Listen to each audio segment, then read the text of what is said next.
if we decide to do this thing, we can do it successfully. And there's also no doubt in my mind that the whole world hangs in the balance.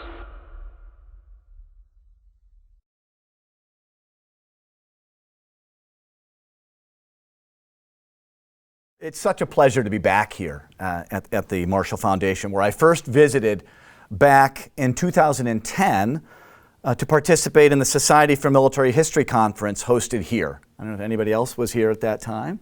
And then I returned a few years later to conduct research on a young George C. Marshall's involvement in the Battle of Cantigny in May of 1918. But my interest in Marshall goes back long before those visits and has continued to the present day. I've been studying American military operations in the Great War since my time as a graduate student over 2 decades ago. And Marshall was a major character in my doctoral dissertation. My interest in the St Mihiel Offensive also emerged out of my dissertation when I came across evidence contradicting the standard interpretation of the battle, and tucked it into the longest footnote I've ever written. By 2014, I was so interested in Marshall that I taught an entire course on him at the Air Force Academy. George C. Marshall and Strategic Leadership in the American Century, the life and times of America's greatest contemporary soldier-statesman. For our texts, we read all 4 volumes of Forrest Pogue's monumental biography of Marshall in their entirety. I've often wondered if we were the first undergraduate course in the country or the world to assign all of Pogue's bio. A few years later, when I was writing a little volume for the U.S. Army on America's first combat operations in the Great War, I made my first research visit here. Shortly after that project, I contributed a chapter on Marshall for a book examining the key American commanders and staff officers in the Great War. Finally, I noticed that in my most recent book, the edited collection of the Harmon Memorial Lectures, Marshall was referenced at least 8 times. But a quick review confirmed that none of those references involved Marshall's time in the Great War. Rather, they dealt with his extraordinary service during and after World War II. That's the George C. Marshall, the famous soldier and statesman that we recognize here. I'm sure it was that portion of Marshall's career that led to my most recent personal connection to Marshall. Here's a picture of my wife and me with our son Caleb right after I commissioned him into the U.S. Army last month. If there's questions about how an Air Force officer produces an Army officer, we can deal with that in the Q&A.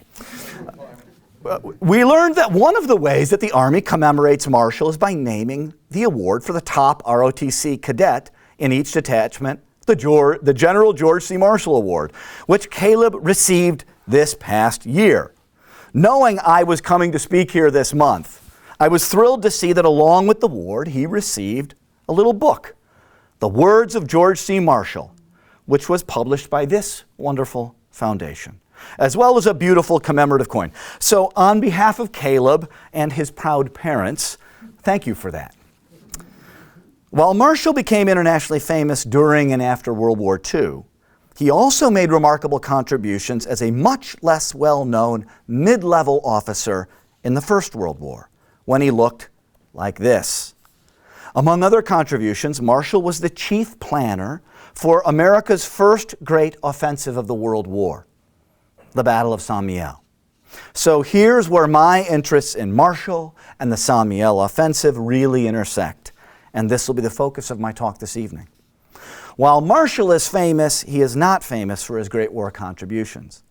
And the Battle of St Mihiel is not famous at all. In fact, of all the great battles in American military history, the St Mihiel Offensive is probably the least well known, the most poorly understood, and the one most in need of serious historical attention.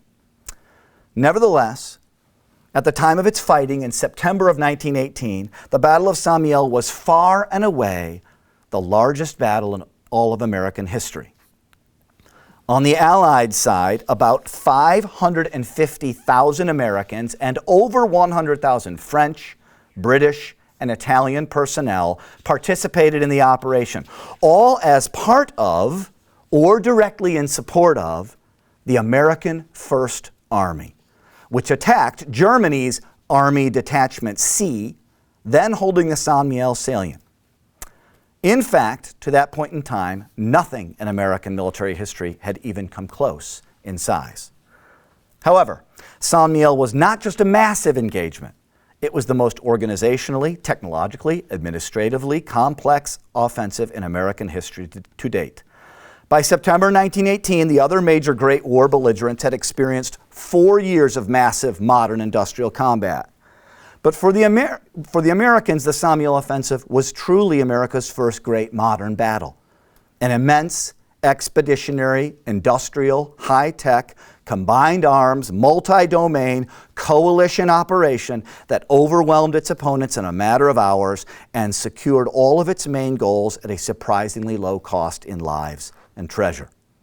The St Mihiel Offensive was characterized by joint operations between air and ground units, combined operations with over 100,000 French, British, and Italian allies, and widespread use of the great weapon systems of 20th century conventional warfare, including aircraft, tanks, artillery, machine guns, mortars, cars and trucks, radios, and telephone networks, often controlled by experienced women switchboard operators. It also involved a new military intelligence apparatus that combined traditional human-focused efforts with information gleaned from the latest radio intelligence technologies and techniques to assemble accurate information on enemy forces in the salient. The men who were wounded in this great battle were cared for by professional medical personnel who labored mightily to ensure timely care could be provided in sufficient quantity. The results of the engagement were quickly reported around the world by credentialed journalists who had to weigh their professional duties against the constraints of their own patriotic consciences, as well as the watchful eyes of U.S. Army censors. The offensive also included crucial support from massive logistical, engineering, contracting, and acquisition efforts. And the attacking troops were encouraged and comforted by the care of the first truly professional chaplain corps in American history. While some of the above characteristics were present in America's earlier Great War engagements, St Mihiel was the very first battle of the war in which American troops were led by American officers from company to field army level. After 18 months of belligerency, American combat divisions, tank companies, flying squadrons, and a wide array of auxiliary and support units executed major attacks as a part of American Army Corps and aviation groups inside of an American field army, all planned by American staff officers. St Mihiel was the combat debut not only of the American First Army, but of the entire American Expeditionary Forces as a whole, at least in the way American operations were envisioned by both President Woodrow Wilson and General John J. Pershing. Perhaps most surprisingly, considering the size, scope, and complexity of the battle, the first great American offensive was an astounding success. And yet today, even after more than 100 years, no battle in American history is more in need of thorough historical analysis. In brief, the achievement and significance of the American First Army's success in this battle has been overlooked for a variety of reasons, but primarily because historians have misunderstood the nature, timing, and extent of the German withdrawal from the salient. Tonight, I hope to restore this massive battle to its rightful place in American military history and to highlight the critical role played by Colonel George C. Marshall. While the AEF was both the most inexperienced and the most rapidly expanding force on the Western Front in 1918, its contributions to coalition combat operations between May and November 1918, to include the significant victory at St Mihiel, played an important role in Allied victory. Now, I will not claim that the Battle of St Mihiel was a particularly decisive engagement that in and of itself brought victory to the Allied coalition. No battle during the entirety of the war deserves such an accolade. But St Mihiel deserves a place in that long list of Allied coalition victories from the Second Battle of the Marne through the many battles fought as part of the Allies' general offensive in the fall of 1918. All of these battles, brutal, bloody, but successful, helped compel Germany's military and political leadership to seek an armistice in 1918. It's clear that the St Mihiel Offensive was seen at the time as a must-win engagement for General John Pershing and his new American First Army, if Pershing wanted any chance of American forces participating in the war in accordance with his directions from Washington, D.C., as a separate and distinct component of the combined forces, the identity of which must be preserved. Despite the presence of over 1 million men in France in the summer of 1918, Pershing understood the continued desire of European leaders to incorporate and employ American forces more in accordance with their own strategic and political objectives than those of his own American chain of command.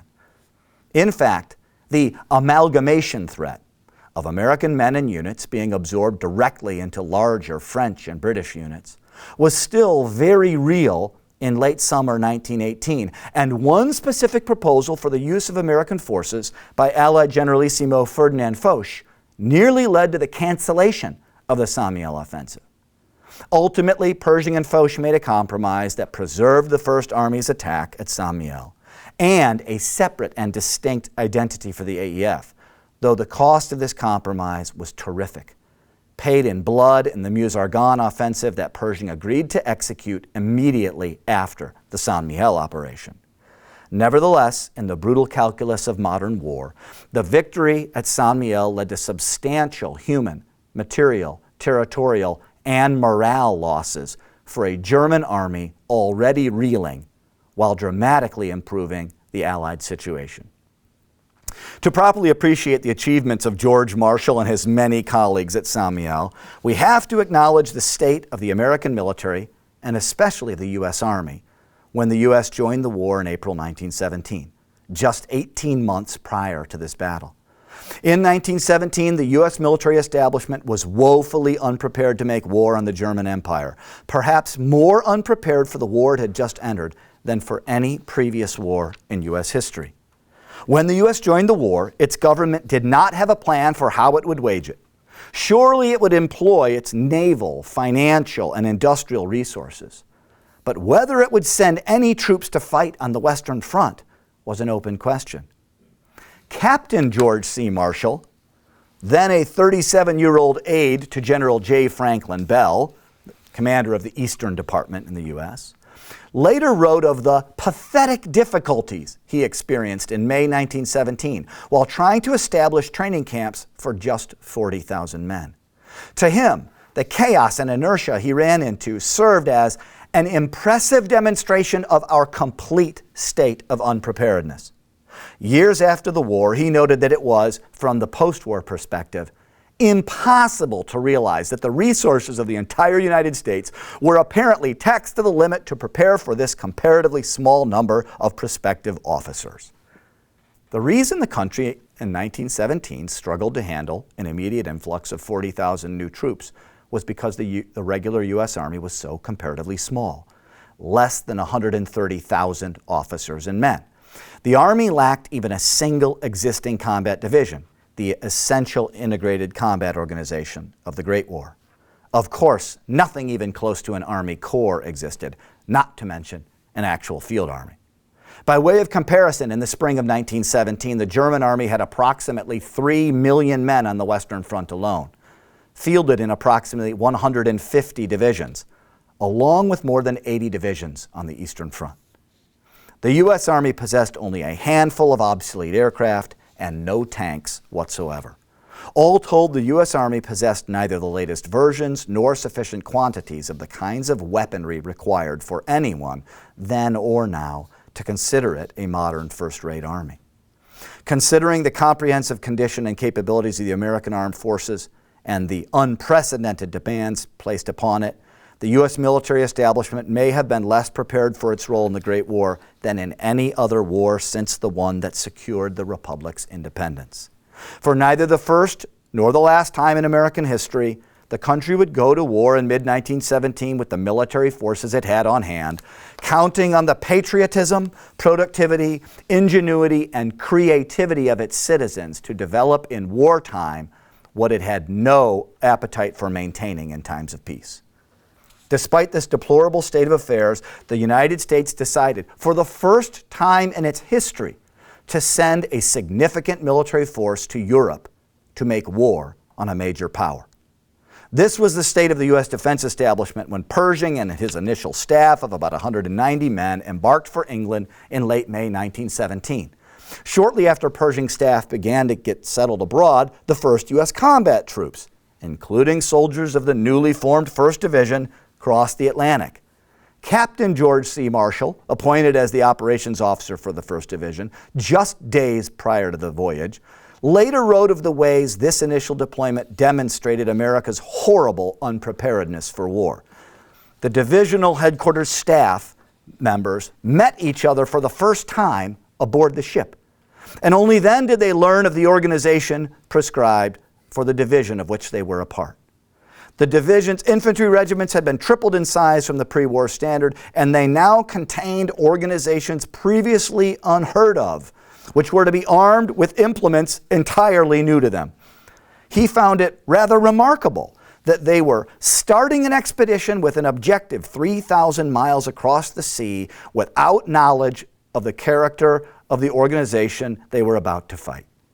He noted that most of the men were recruits, and many were issued their arms after boarding the train in Texas en route to Hoboken, New Jersey, which means they probably did not know how to fire their weapons.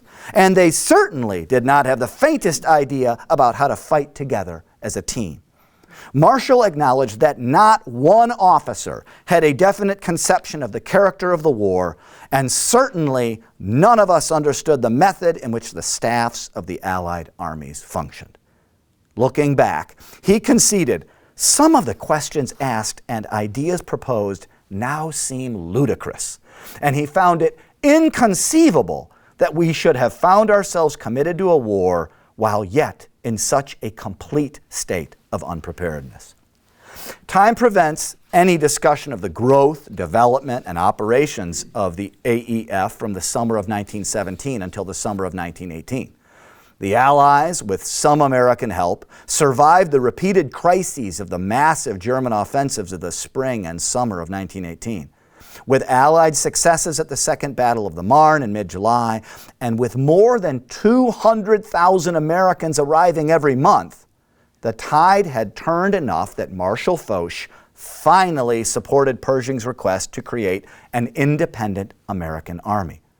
But that was going to be more difficult than it sounds, even with more than 1 million American troops in France, because Pershing had made extensive concessions to meet the emergencies in the first half of 1918, loaning troops to the Allies, curtailing unit training programs, and prioritizing the shipment of infantry and machine gun units to France, while knowing it would mean delaying specialists essential to the creation of American corps and field armies. These necessary concessions helped to overcome the spring crises and staved off defeat, but they delayed and complicated the creation of Pershing's independent field army. However, after the American successes in May, June, and July, Foch formally approved Pershing's proposal for the creation of the American First Army, and he called on the Americans to lead an attack on the St Mihiel salient, which would free a key railway that ran through the region. Pershing and his staff had been working on this moment for more than a year. So despite the unresolved logistical, organizational, and personnel issues related to forming the First Army, Pershing immediately issued an order declaring the First Army would become a reality on 10 August, just 17 days from Foch's approval. On 10 August, Pershing assumed command of the notional First Army. All that remained was to assemble, secretly, the largest and most complex field army in American history and prepare it for battle in the next 30 days. An extraordinary challenge.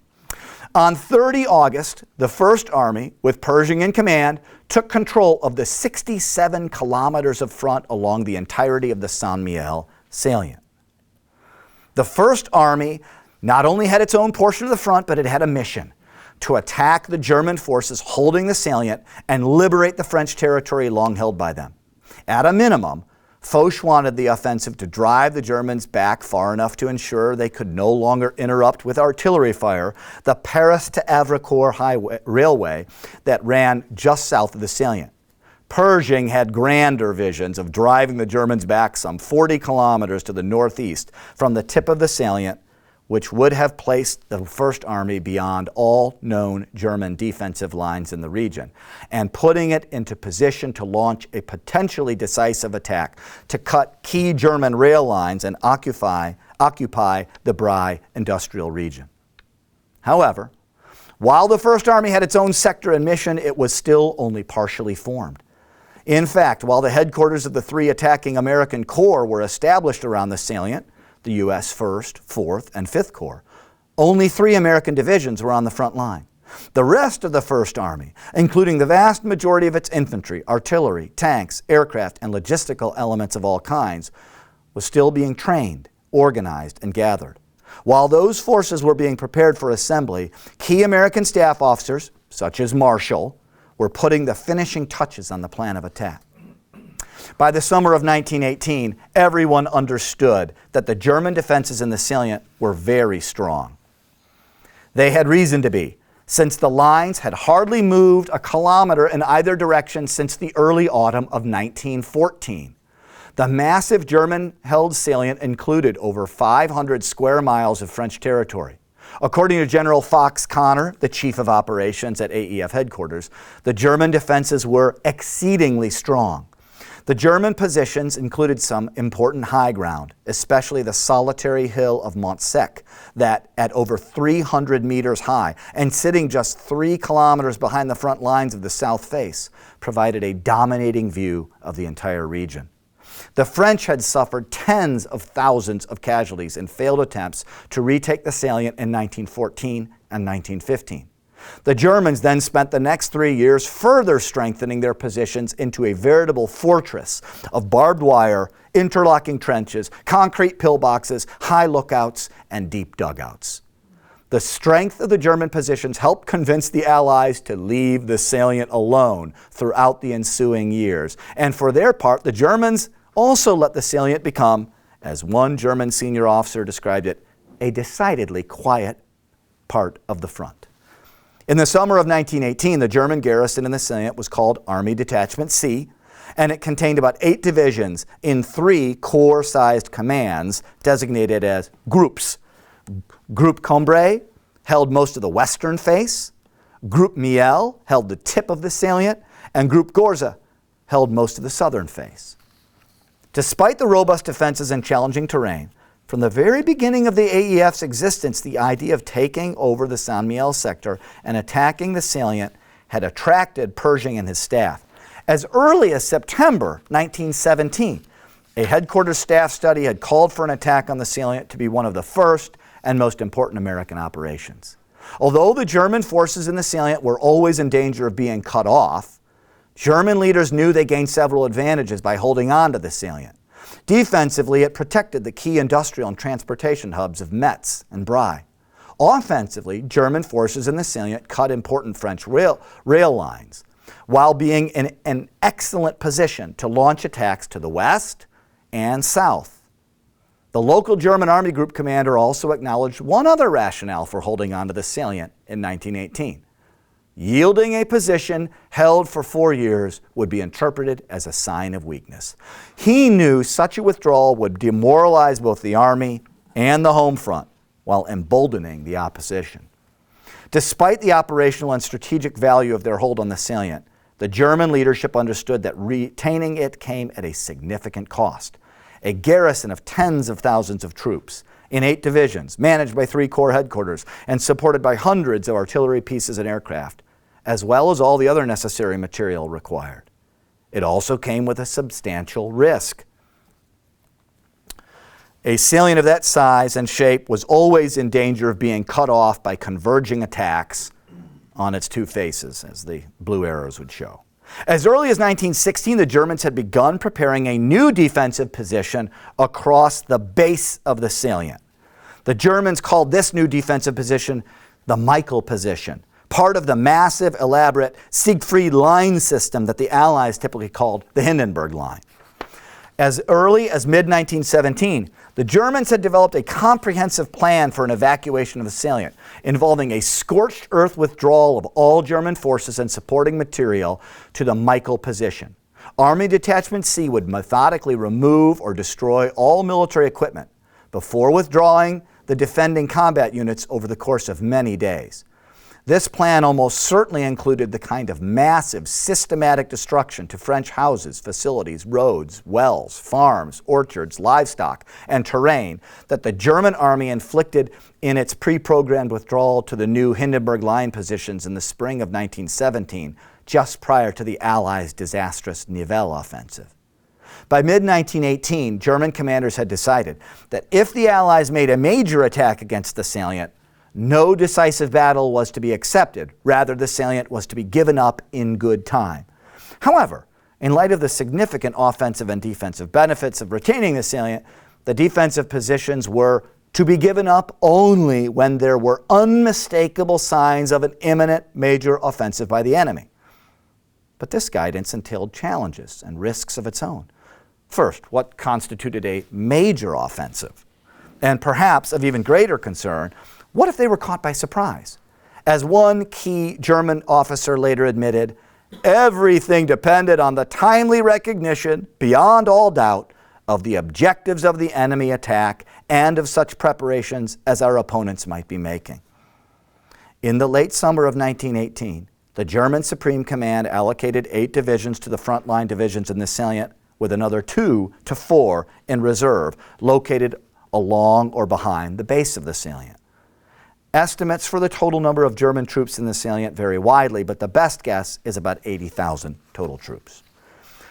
To design the plan to surprise, overwhelm, and defeat these German defenders, AEF headquarters sent the Nascent First Army staff some of the best American staff officers in France, to include George Marshall.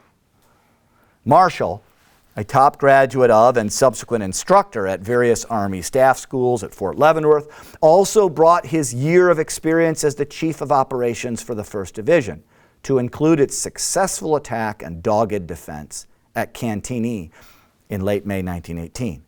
In mid-July, Marshall's brilliance as a planner, as well as his penchant for absolute candor, even when speaking to senior officers, to include Pershing, earned him an assignment to AEF headquarters at Chaumont, France, where he joined Fox Connor's operations section.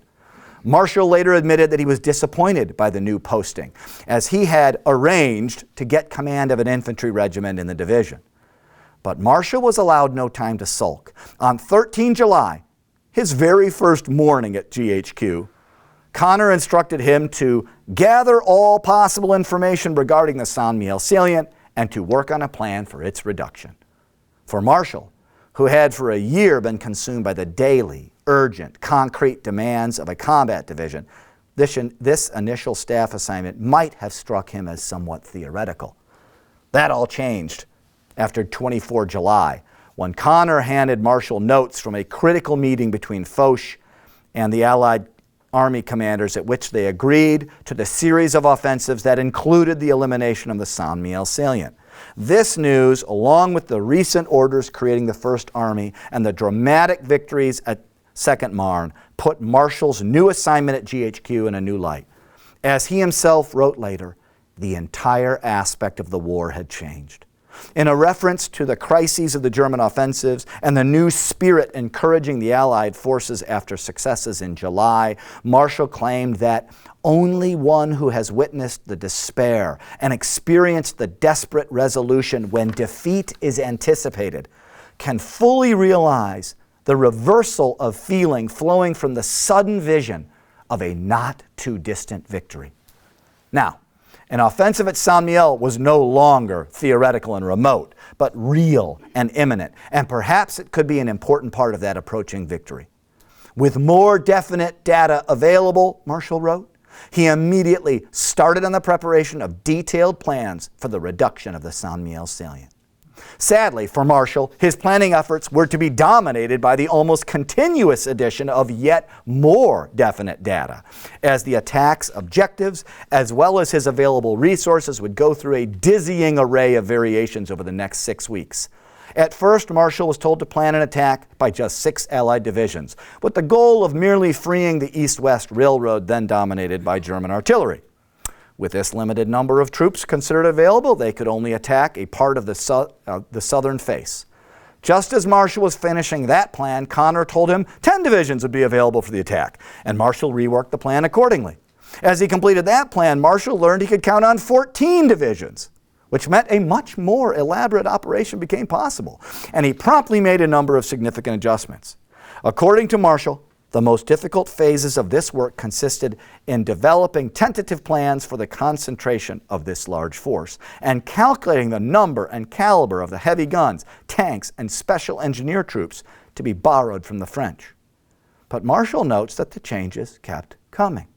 As this last plan was about completed, 16 American and 6 French divisions became available for the operation, which meant they could attempt a complete reduction of the entire salient by heavy attacks on both sides and an advance to the outskirts of the famous fortifications of Metz. This latest version of the plan finally began to approach the original vision from 1917 of a major offensive that threatened the logistical heart of the entire German position along the Western Front. After completing this largest version of the plan, Marshall sent it to the new headquarters of the First Army, but his work developing the plan was far from over. By the second week of August, the American First Army was an officially recognized combat organization with Pershing in command and Hugh Drum as the essential chief of staff doing much of the heavy lifting. Although most of the new headquarters staff was in place, all hands selected by the 39-year-old Drum, the team members were woefully inexperienced in the many details they had to arrange to secretly assemble and employ the massive, complex, multinational force called for in Marshall's plan. To accomplish this, the First Army organized itself on the now familiar model already in use at GHQ and the other Great War armies, with various assistant chiefs of staff managing administration and personnel, G1, intelligence, operations, logistics, and training. While the staff included chiefs of artillery, engineering, and signals to manage those traditional but dramatically transformed branches, it also added chiefs to manage weapon systems entirely new to American combat, such as a chief of aviation, a chief of tanks, and a chief of chemical warfare. By adding a chief surgeon and a senior chaplain, the First Army staff also incorporated positions for specialists dedicated to caring for the physical and spiritual needs of the troops. In cooperation with the team at GHQ, this First Army staff would be responsible for finalizing the plans and waging the approaching battle. While the staff and its work was crucial to success at St Mihiel, the battle would be fought by those assigned to the combat and support units assigned to the First Army. The foundational combat organization in the Field Army was the division, and the AEF division of 28,000 officers and men was the largest division on the Western Front by a considerable margin. As with the rest of the Great War armies, the American First Army assembled these large divisions to fight in numbered Army Corps. Each Army Corps would be composed of between 2 and 5 divisions, supported by additional combat, command, and support units. Multiple corps were assigned to field armies, such as the American First Army, and the First Army also included a remarkable variety of additional combat and support units, including combat engineers, military police, signals battalions, hospitals, even a mobile veterinary hospital, as well as additional artillery brigades and anti-aircraft artillery batteries. The First Army included other elements new to the U.S. Army, and they show the remarkable size and complexity of war-making on the new industrial battlefield. A mining service regiment, a water service regiment, a general construction regiment, a surveying and printing unit, a massive road service regiment, a camouflage battalion, an electrical and mechanical service regiment, a light railway service, quarry troops, a searchlight regiment, a sound and flash ranging battalion, an army radio station, a pigeon company, and 29 truck companies. The Field Army also included a large aviation component with an air service headquarters, 2 observation wings, a balloon wing, a pursuit wing, and a day bombardment group. The Army included a tank headquarters and was to be supported by multiple battalions of both heavy and light tanks. These were the major components of the First Army. By the summer of 1918, the crucial differences between previous field armies and the American First Army involved not so much the size of the latter, but the remarkable technological and industrial developments in the intervening years. These new, more complex combat organizations, employing all sorts of new weapon systems, especially tanks, airplanes, machine guns, and modern artillery, ought to have led to new doctrine and methods. But many AEF leaders, including Pershing, retained, at least initially, their anachronistic views on the role and style of combat. As the casualty figures from America's first Great War battles surpassed 60,000 in the midsummer, even Pershing grew concerned enough to tell his chief of staff, "Perhaps we are losing too many men." Eventually, the AEF's finest staff officer, the one with the most recent experience in a frontline division, George Marshall, was directed to draw up a set of combat instructions for the First Army. Marshall later wrote that, "With the assistance of a capable stenographer, my own experience in the 1st Division, the dictums of GHQ, and honesty compels me to admit, copies of Ludendorff's most recent tactical instructions for the German Army, he dictated an 8-page order outlining the tactics to be employed in the various phases of operations, which involved a break through carefully fortified positions, followed by fighting in the open." The final approved document, entitled Combat Instructions for Troops of First Army, was published on 29 August and immediately distributed to the corps and divisions of the Army. It represented the most important innovations in American combat doctrine and tactics since America joined the war. When he later reviewed the order in 1920, Marshall admitted that he experienced considerable satisfaction to find, contrary to the usual reaction, that the statements in the finished product impressed him more favorably than at the time they were dictated.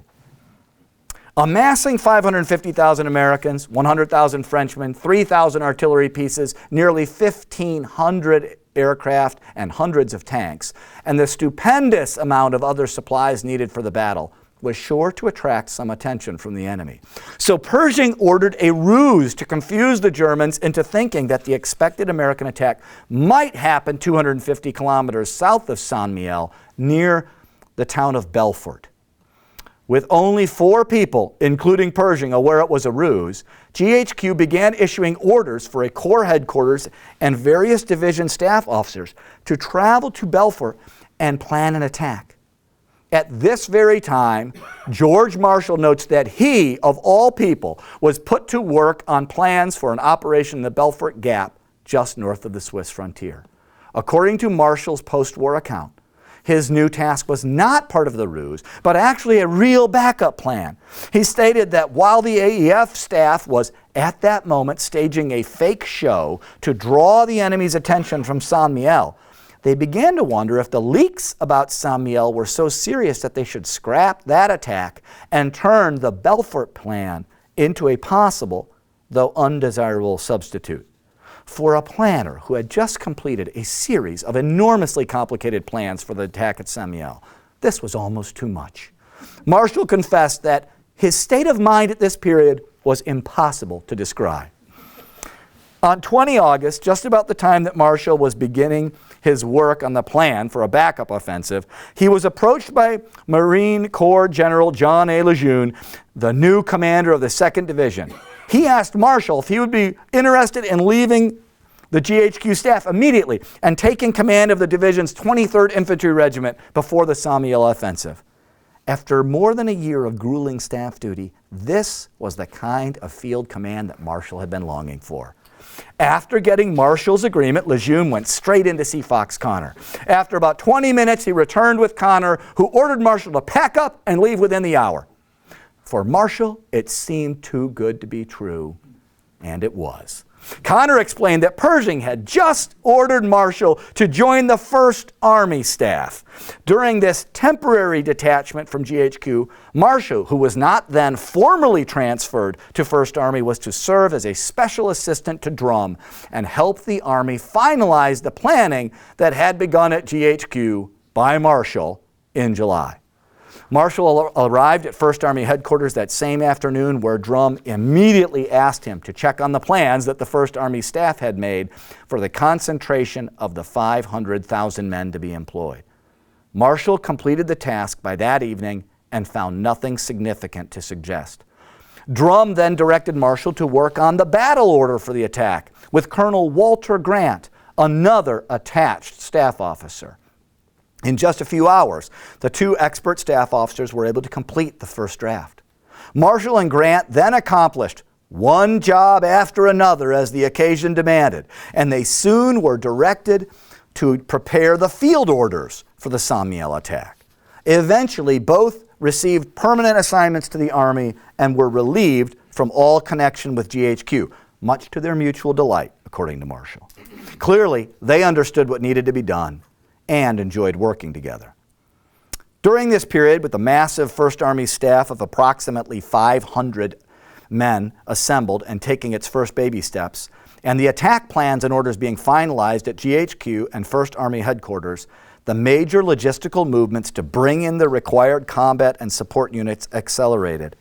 According to Marshall, this phase of the effort became more pressing and extremely exacting, and particularly difficult because so many colleagues were doing new jobs for the first time. While the goal was to fill the Army staff with officers who had experienced battle, as was to be expected, the division commanders, whether currently engaged in operations at the front or preparing to attack at St Mihiel, vigorously opposed losing their best men. So the staff had many officers unfamiliar with the practical details of initiating a modern battle. This, coupled with the squeaking of the machinery in a new organization, made everything much more challenging. And of course, as Marshall was at pains to stress, this was not a simple case of an army undertaking an offensive operation, but it was the combination of the birth of an army, the procurement of material and detachments for its services from virtually every point in France not occupied by the enemy, and the plunging of this huge infant into the greatest battle in which American troops had ever engaged. Those were Marshall's words. Of the First Army's 4 corps, only the French 2nd Colonial Army Corps, which held the lines around the salient's tip, could be described as seasoned and battle-tested. Hunter Liggett's 1st U.S. Corps, which would attack on the southeastern portion of the salient, had only participated in active combat operations from mid-July to early August. Between the U.S. 1st Corps and the French 2nd Corps was Joseph Dickman's newly formed U.S. 4th Corps, which had not engaged in any combat operations to date.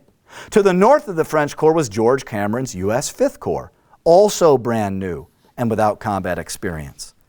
By 30 August, the Corps headquarters were in place, but final orders had not been issued. The attack divisions had not been announced, and only preliminary information had been released.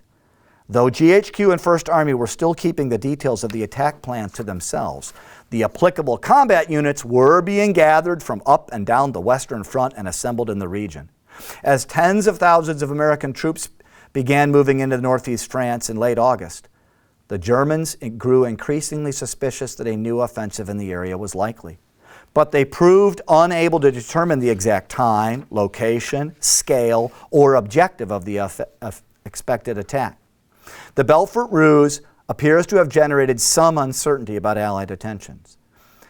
But another reason the Germans might have struggled to ascertain the details of the next great Allied offensive with the necessary specificity was because those plans were changing so regularly that even the American attack planners, such as Marshall, had trouble keeping up with developments.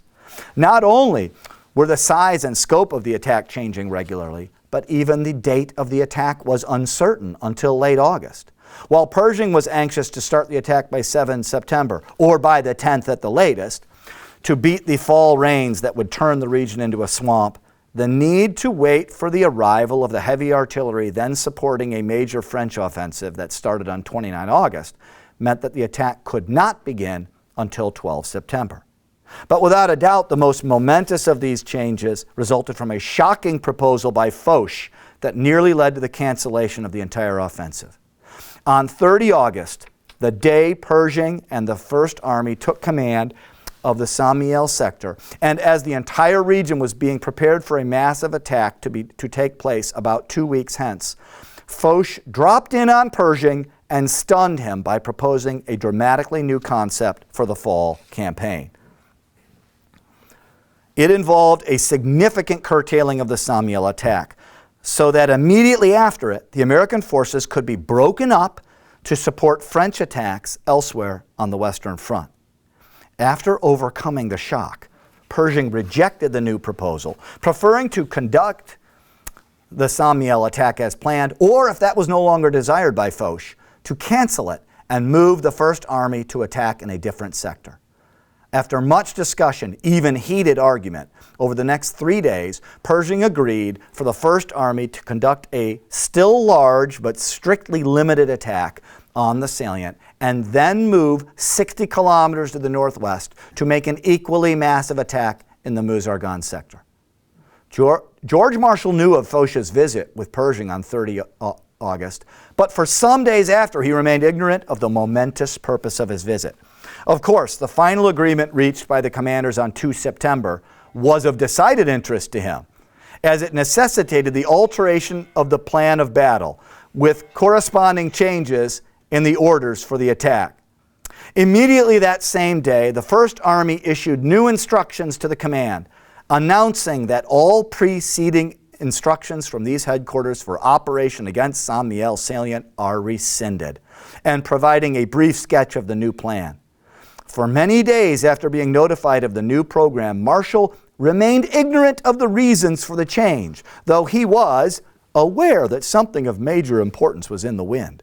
He simply was too busy with his own problems to feel disposed to ask any questions regarding extraneous matters. Upon being informed of the momentous final decision regarding St Mihiel, Marshall and Grant learned that they were now to devote themselves exclusively to the coordination of the plans for the St Mihiel offensive, especially the revision of the orders and the preparations concerned. Marshall and Grant quickly set up an office in a back room of the operations section, and with the help of 2 dedicated clerks, became completely engrossed in their new duties. While Marshall and Grant smoothly cooperated in adjusting and finalizing all the details for the upcoming offensive, other components of the First Army were scrambling to set themselves up for success. Though trying to focus on their own tasks, Marshall and Grant found themselves continuously flooded with a stream of officers, mostly from the divisions, then gathering for the battle. All too often, these combat leaders arrived to urge some minor change in their orders, which they considered entirely reasonable. In and of themselves, each individual request might have been reasonable, but Marshall found these well-intentioned unit commanders usually had no thought of how each alteration complicated the interlocking of the parts in this huge machine. Marshall knew better than most, perhaps better than anyone, the challenges and complexities involved with what the First Army had been called to do. Here we were, a brand new staff of a brand new army, 3 times the size of a normal army, just entering the line for the first time and approaching its first operation, and already immersed in the preparation for a much larger operation quickly to follow on another front. The size and scope and seriousness of the task was made clear to those who knew that the staff expected up to 50,000 casualties and was preparing hospital capacity accordingly. Whether Marshall and Grant could appreciate it at the time or not, at least the dramatic changes in the size and scope of the attack were at an end. As of 3 September, the First Army order of battle for St Mihiel could be finalized, the adjusted field orders could be sent to all combat and support units, and the complicated scheme to stealthily move hundreds of thousands of soldiers, Marines, and airmen into their attack positions could be initiated. The First Army's final order of battle retained the original alignment for the Corps. In the scheme of attack, the 1st and 4th Corps would make the main assaults from the south, and the 5th Corps was to make a smaller supporting attack from the west. The French Corps was to make raids and holding attacks to complicate the expected withdrawal efforts by the German divisions holding the salient's tip. All told, the First Army attack involved 8 large U.S. divisions and 4 smaller French divisions, attacking with 5 or more U.S. divisions in reserve, supported by 3,000 artillery pieces. The First Army also had assembled one of the largest air contingents of the entire war, over 1,400 French, American, British, and Italian fighters, bombers, and observation aircraft. Finally, more than 400 light and medium tanks would join the attack, operated by both French and American crews, the latter assigned to Lieutenant Colonel George Patton's 1st Tank Brigade. To resist this massive onslaught, the 80,000 Germans defending the salient in 8 understrength divisions were supported by approximately 600 artillery pieces, 200 aircraft, and no tanks. Allied dominance in infantry, artillery, air power, armor, and every other supporting category was overwhelming. Pershing was hardly exaggerating when he asserted that the First Army's supporting services and installations were more complicated than the public utility services of a great city. In his memoirs, Pershing gave the reason for this massive superiority. He was certain that the psychological effect on the enemy, as well as on the Allies, our own troops, and our people at home, of a successful first attack by the American First Army would be of signal importance. Therefore, the attack must not only carry through, but a serious hostile reaction must be made impossible. That was a daunting task on the Western Front, but it was one that Pershing, and indeed the entire Allied command, made possible. In the final days and hours before the attack began, Marshall worked to finalize the details of the attack, such as the length of the preliminary artillery preparation, while the attacking soldiers, airmen, and tankers continued moving into their assault positions. Only at this point was Marshall finally summoned to the office of Hugh Drum, the First Army Chief of Staff, and informed of the new attack in the Meuse-Argonne region. The Army Operations Section had already been at work on the attack plans, but Drum now put Marshall in charge of the movement of the troops from St Mihiel to the Meuse-Argonne. Drum then listed off the divisions designated for the attack in the front line and in reserve, as well as their supporting artillery brigades. Marshall left the meeting and went immediately to examine the relevant map. And the enormity of his new challenge became readily apparent. About 10 minutes consideration made it apparent that to reach the new front in time to deploy for battle on 25 September would require many of these troops to get underway on the evening of the first day of the St Mihiel battle, notwithstanding the fact that the advance in that fight was expected to continue for at least 2 days. Marshall later admitted that this appalling proposition rather disturbed my equilibrium, and I went out to have a walk while thinking it over.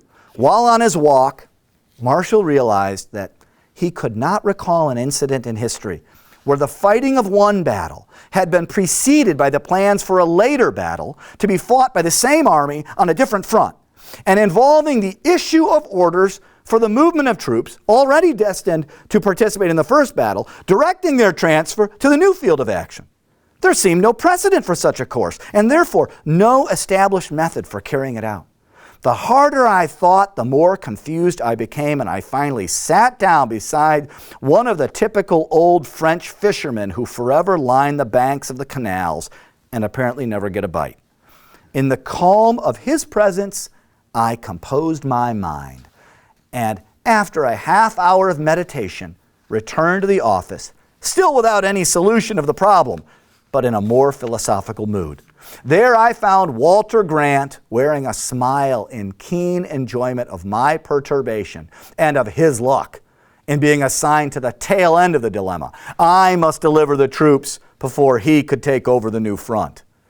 Years after the war, Marshall confessed that the preceding hour and the period of futile fumbling which immediately followed stand out in my mind as the most trying mental ordeal experienced by me during the war. Marshall understood that war was a ruthless taskmaster, demanding success regardless of confusion, shortness of time, and paucity of tools. One man sacrifices his life on the battlefield, and another sacrifices his reputation elsewhere, both in the same cause. Clearly, Marshall sensed he was in just the kind of situation that might destroy his well-earned reputation. He also understood that his solution to the problem had to reach the applicable Corps headquarters immediately if the Corps commanders were to have any chance of making the necessary arrangements prior to the jump-off at St Mihiel. Admitting that he was averse to making an inglorious sacrifice and fully recognizing the gravity of his dilemma, he returned to his office and called a stenographer. With the list of designated divisions in his hand and a map spread out on a table, he started the dictation of the preliminary order for the Meuse-Argonne concentration.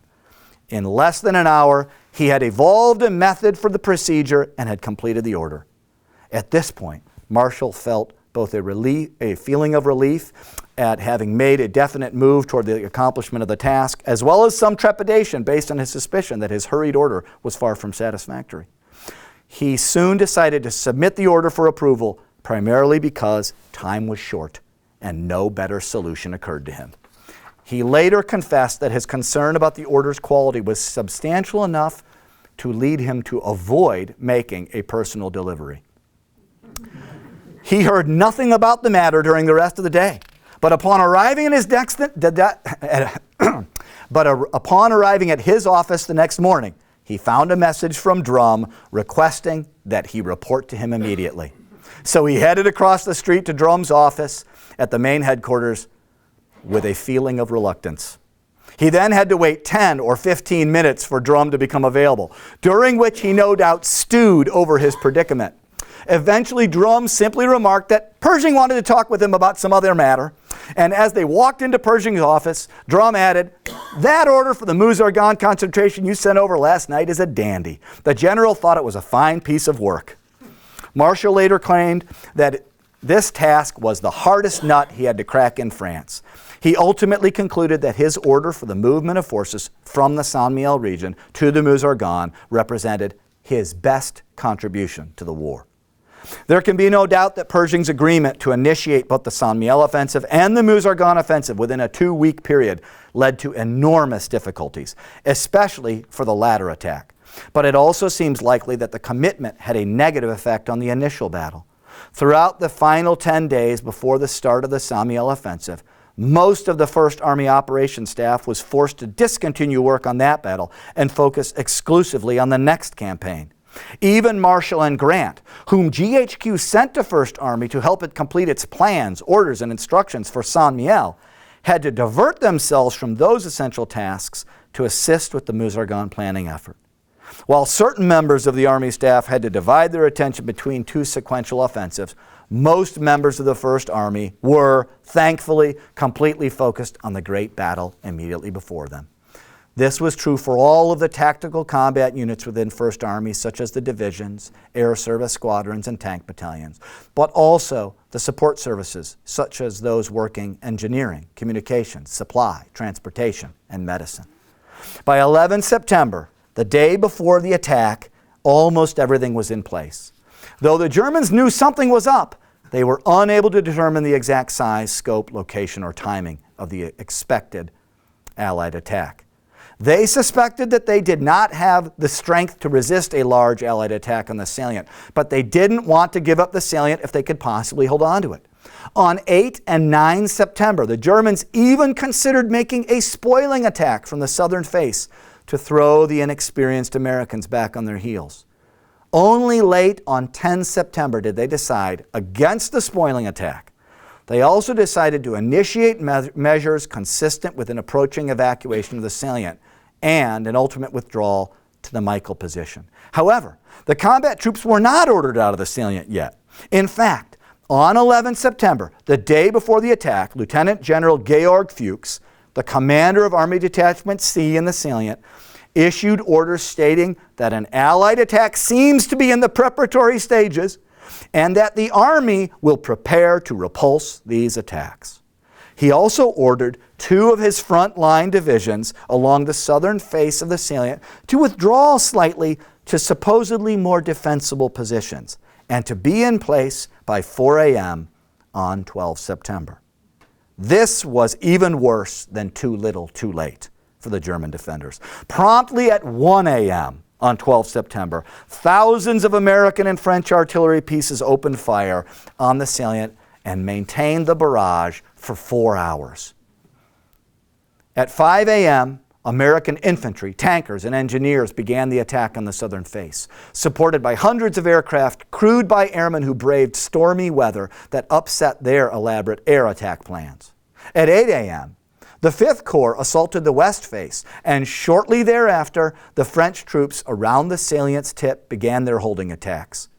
By mid-morning, 1st Corps troops had practically destroyed the German 77th Reserve Division on the south face, and by late morning, the situation was so dire that General Fuchs ordered an immediate evacuation of the entire salient. Although extensive fighting continued for the rest of the day, and sporadic fighting continued over the next 4 days, by the afternoon of the 12th, victory was all but certain. On 13 September, the German government released a comically dishonest communique, asserting that, in expectation of this attack, the evacuation of this salient, which is exposed on both sides, had been planned for years and was begun some days ago. Therefore, we did not fight the battle to a decision and carried out the movements which we had planned. The enemy was unable to check them. But both the public statistics as well as private German communications tell a different story. Between 12 and 16 September, the American First Army inflicted nearly 20,000 casualties on the German defenders, including almost 16,000 POWs. They captured hundreds of German artillery pieces and liberated nearly 200 square miles of French territory, while suffering significantly less than 10,000 casualties themselves. As Germany's senior commander privately admitted, Army Detachment C had suffered a severe defeat. The staff work by officers such as George Marshall, along with the courage of hundreds of thousands of soldiers, Marines, tankers, airmen, engineers, logisticians, and communications troops, had brought America a great victory in its first great modern battle. The St Mihiel Offensive was an important component of the broader Allied campaign to win the war, as well as a significant event in the development of the modern American military. It also left a noteworthy legacy. This seminal battle served as a critical proving ground for many influential Americans who went on to make their marks on American history. 6 future Army Chiefs of Staff served in the battle, along with 5 future Commandants of the Marine Corps. The father of the U.S. Air Force, Billy Mitchell, Carl Toohey Spotts, the first Chief of Staff of the U.S. Air Force, a young George Patton, and a remarkable number of additional future American military and business leaders. My aim this evening has been to restore this significant battle to its proper place and to emphasize Marshall's key role in it, not only as an important step in the development of the AEF, but as a watershed moment in the development of modern American war making. Thank you, and I look forward to any questions you might have.